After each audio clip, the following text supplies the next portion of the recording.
Mun nimi on Saarenpään Jaakko. Mä oon 6 vuotta täällä on nytten puuhastelureittejä. Mun kiipeilyura alkoi joskus 90-luvulla Puokkarin nuokkarilla. Siellä pari vuotta tuli harrastettua. Sitten tuli semmonen pitempi 15 vuoden tauko välissä. Sitten kun tää halli aukesi, niin sen jälkeen aloin niin uudestaan kiipeilemään. Ensimmäisen vuoden vaan kiipesin ja sen jälkeen oikeastaan noin vuoden jälkeen niin innostuin niin testaamaan reitin tekoa ja siitä se sitten oikeastaan lähti. Boulder-reitistä tai ongelmasta. Kyllä se on varmaan joku semmonen juttu, missä niin kiipeilijä oppii jotakin. Että se ei välttämättä, itse asiassa mä en tykkää siitä, että niin reitti on puhdasta voimaa, vaan siinä täytyy olla joku liike, joku semmonen juttu, mikä antaa semmoisen niin hyvän aha-elämyksen, mistä tulee se, että jes, tää oli siistiä. Ihan aluksihan me tarvitaan niin tyhjää seinätilaa. Eli jos lähdetään siitä, että nyt lähdettäisiin tekemään reittejä, niin sieltähän pitää purkaa vanhat otteet pois. Ja tietenkin siinä välissä on pesut ja otteiden varastoinnit, mutta sitten kun se itse rakennusprosessi alkaa, niin käytännössä kaupallisessa hallissa varsinkin niin tarvii tietää, että mitä hallissa tarvitaan. Eli tarvitaanko sinne helppoa reittiä, vaikeita reittiä. Sitten pitää vähän miettiä sitä, että minkä tyylistä reittiä, ettei jokainen reitti toistaisi jotain samaa juttua. Ja sitten kun tämmöinen idea tai näkemys on siitä, että mitä me tarvitaan, mihin me tarvitaan, niin sitten vaan valkataan sopivat otteet ja lähdetään tekemään siihen sitä reittiä. Inspiraatio, se on hyvin vaihtelevaa. Joskus inspiraatio, se voi olla joku juttu, minkä on esimerkiksi nähnyt netistä.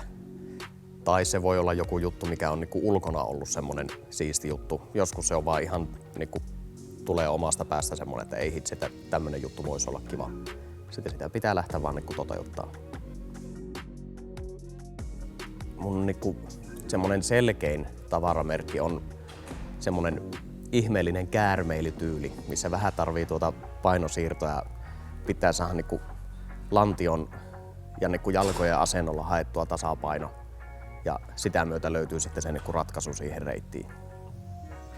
Kyllä se reitin teossa parasta on sitten kun työpäivän jälkeen jää katselemaan, että miten ihmiset kiipee ja miten ne hakee sitä ratkaisua sieltä. Ja sitten jos on onnistunut tuotos seinällä, niin sitten kun sieltä tulee se aha-elämys, porukka hyppää alas, tuulettaa, nauraa, on sillä että ei vitsi, tää oli makea, niin silloin tietää onnistuneensa. On. Esteettisyys on tärkeää. Välillä se on tosi vaikea toteuttaa. Jos reitti on hyvän näköinen, niin se kutsuu kiipeilijää luokseen. Ja sitä myötä se tekee sitten hallin kokonaisilmeeseen aika paljon. Modernin boulderi ja old schoolin ero. Old school boulderihan on aika puhtaasti sormivoimaa. Semmoista rehellistä vääntämistä. Tehdään tosi paljon yläkropalla töitä. Ja modernissa boulderissa siihen ehkä on tuotu tämmöistä isompaa otetta, isompaa muotoa seinälle. Tehdään vähän koordinaatiotyylistä. Vaikeus tulee monesti jostain muusta kuin puhtaasta sormivoimasta. Ja kyllä mä nykyisellään on ehkä enemmän tuon modernin boulderin ystävä. Slabby vai hänki?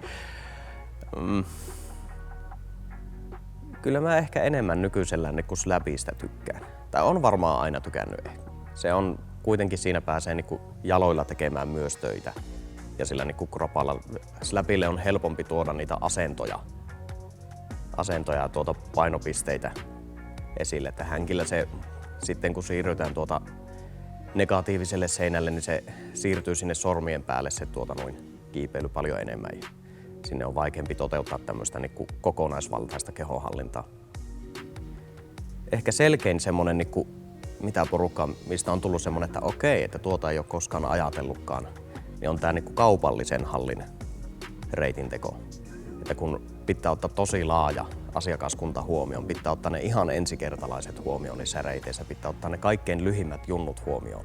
Että ei voi vaan tehdä sitä, mikä on itselle mukavaa ja itselle hyvää, vaan täytyy tehdä sitä, mikä on sopisi ihan kaikille.